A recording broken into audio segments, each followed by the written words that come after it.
మళ్ళీ ప్రజాపాలన వచ్చిన తర్వాత ఈరోజు భద్రాచలంలో మా ఆడబిడ్డలు వేలాది మంది తరలి వచ్చి ఆశీర్వదిస్తే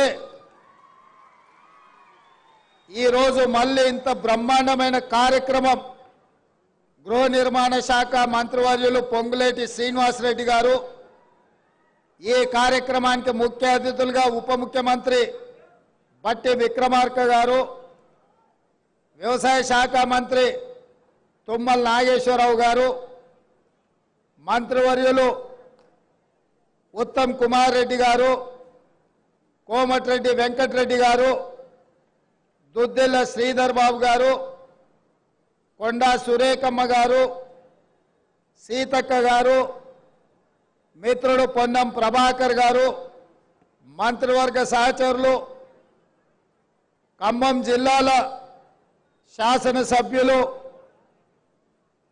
కాంగ్రెస్ పార్టీ నాయకులు, గృహ నిర్మాణ శాఖ అధికారులు, పాత్రికేయ మిత్రులు, ఆడబిడ్డలందరూ కూడా మిట్ట మధ్యాహ్నం అయినా కూడా ఈ మంచి కార్యక్రమంలో పాల్గొని ఇందిరమ్మ ప్రభుత్వాన్ని ఆశీర్వదించడానికి వచ్చినందుకు మీకు అందరికీ మనస్ఫూర్తిగా ధన్యవాదాలు, కృతజ్ఞతలు.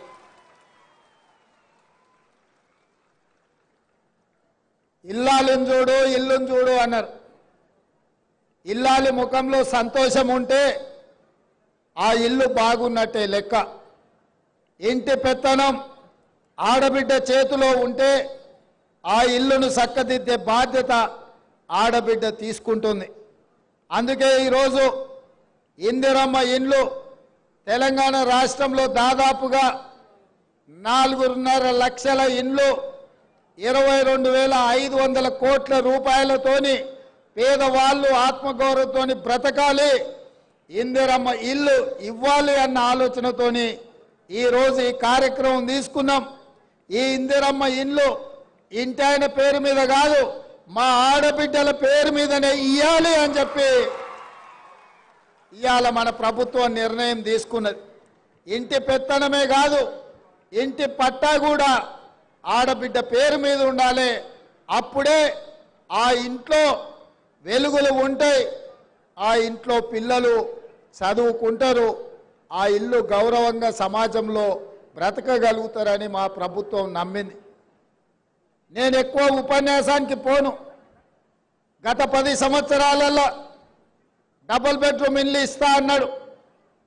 2014 ఎన్నికల కంటే ముందు డబ్బా ఇల్లు వద్దు, డబుల్ బెడ్రూమ్ ఇల్లు ముద్దు, కొడుకు కోడలుంటే యాడుంటారు, పండుగ పూట బిడ్డ అల్లుడు వస్తే ఏడవంటారు, గొర్రె పిల్లనో మేక పిల్లనో ఉంటే ఏడ కట్టేసుకుంటారు అని పేదవాళ్ళ కళ్ళల మీద కేసీఆర్ ఓట్ల వ్యాపారం చేసిండు. నిజంగానే ఇంతకాలం ఇల్లు లేక, కిరాయి ఇంట్లలో ఉండలేక, కిరాయి కట్టలేక, సొంత ఇల్లు ఉన్న గుడిసెలోనో పేద ఇంట్లోనో ఉండే ప్రతి పేదవాళ్ళు ఆలోచన చేసిండ్రు. అయ్యో కేసీఆర్ సార్ ఏదో చెప్తున్నాడు, నిజంగానే మనకి ఇల్లు ఇస్తే పండుగ పూట కొడుకు కోడలు కానీ బిడ్డ అల్లుడితోని సంతోషంగా గడపొచ్చని. ఒక్కసారి కాదు, చెప్పిన కథనే మళ్ళా చెప్పి ఎమ్మెల్యే ఎలక్షన్లు కావచ్చు, ఎంపీ ఎలక్షన్లు కావచ్చు, సర్పంచ్ ఎలక్షన్లు కావచ్చు, ఎంపీడీసీ ఎలక్షన్లు కావచ్చు, 2 సార్లు 10 ఏళ్ళు పదే చెప్పిందే చెప్పి తెలంగాణ ప్రజల్ని మోసం చేసి ఇక తెలంగాణ ప్రజలు ఆయన మోసానికి ఆయన అబద్ధాల మాటలకు కాలం చెల్లింది అని చెప్పి మొన్న జరిగిన శాసనసభ ఎన్నికల్లో కేసీఆర్ను బీఆర్ఎస్ను బొందబెట్టి ఇందిరమ్మ రాజ్యం తెచ్చుకున్నారు. అందుకే ఈరోజు ఇచ్చిన మాట నిలబెట్టుకోవడానికి ఇంత బ్రహ్మాండమైన కార్యక్రమం ఇవాళ ఖమ్మం జిల్లాలో భద్రాద్రి రామచంద్రుడి ఆశీర్వాదంతో ప్రారంభించుకున్నాం. ఇవాళ కాంగ్రెస్ పార్టీకి ఖమ్మం జిల్లాకు ఒక బలమైన బంధం ఉన్నది.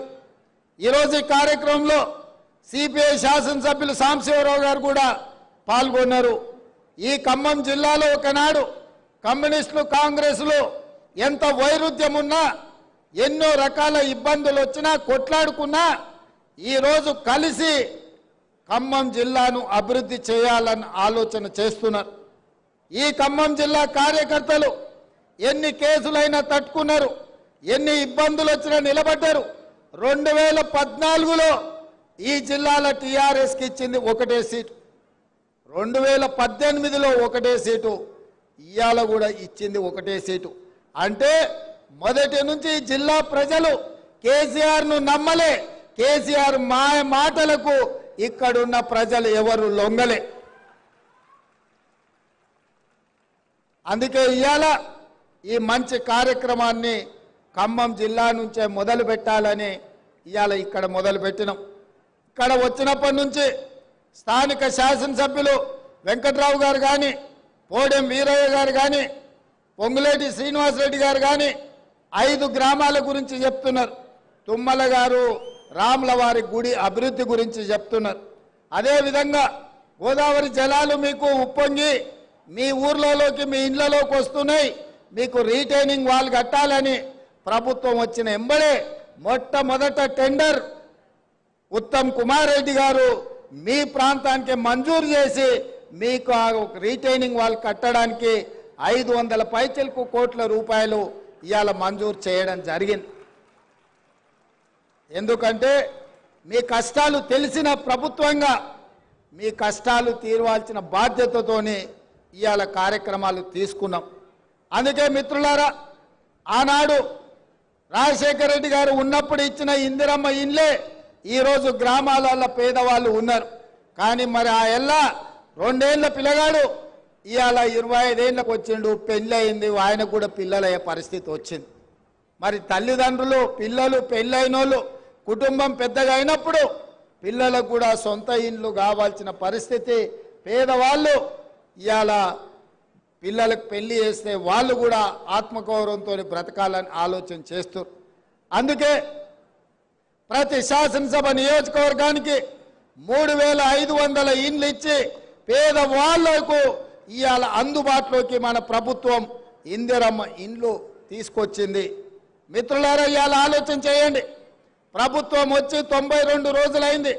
వచ్చిన 48 గంటల్లోనే ఆడబిడ్డల్ని ఆర్టీసీ బస్సుల్లో ఉచితంగా రాష్ట్రంలో ఏ మూలకెళ్ళినా అనా పైసా ఖర్చు లేకుండా ఇవాళ కార్యక్రమాన్ని చేపట్టడం జరిగింది. ఇప్పటికి దాదాపుగా పొన్నం ప్రభాకర్ గారి నేతృత్వంలో 24 కోట్ల పైచలకు ఆడబిడ్డలు ఆర్టీసీ బస్సుల్లో ఉచితంగా ప్రయాణం చేయడం జరిగింది. అదేవిధంగా పేదవాడికి వైద్యం అందక సర్కారు దవాఖానకో ప్రైవేటు దవాఖానకో పోతే మళ్ళీ ఇంటికి వస్తాడో రాడో అనే అనుమానం ఉండే.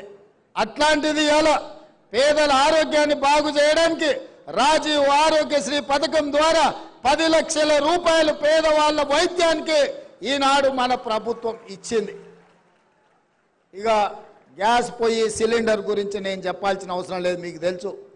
ఆ ఎల్ల కట్టెల పొయ్యితో కన్నీళ్లతో వంటలు వండలేక కట్టెల పొయ్యిలో ఊది ఊది ఆ పొగ ఊపిరితిత్తులకు పోయి క్యాన్సర్ వచ్చి ఆడబిడ్డలు చచ్చిపోతుంటే ఆడబిడ్డల కన్నీళ్లు తుడవడానికి సోనియమ్మ దీపం పథకం ద్వారా మీకు గ్యాస్ పొయ్యి సిలిండర్ ఇచ్చి 400 రూపాయలకే మీకు ఆ ఎల్ల సిలిండర్ ఇచ్చారు. మరి వెనక్కి తిరిగి చూస్తే 15 ఏళ్ళ మోడీ గారు వచ్చిండ్రు, కేసీఆర్ గారు వచ్చారు. 400 ఉండే సిలిండర్ 1200 రూపాయలు అయింది. అవునా అక్క? అంతేనా? కేసీఆర్ మోడీ ఏం చేసిరా అంటే 400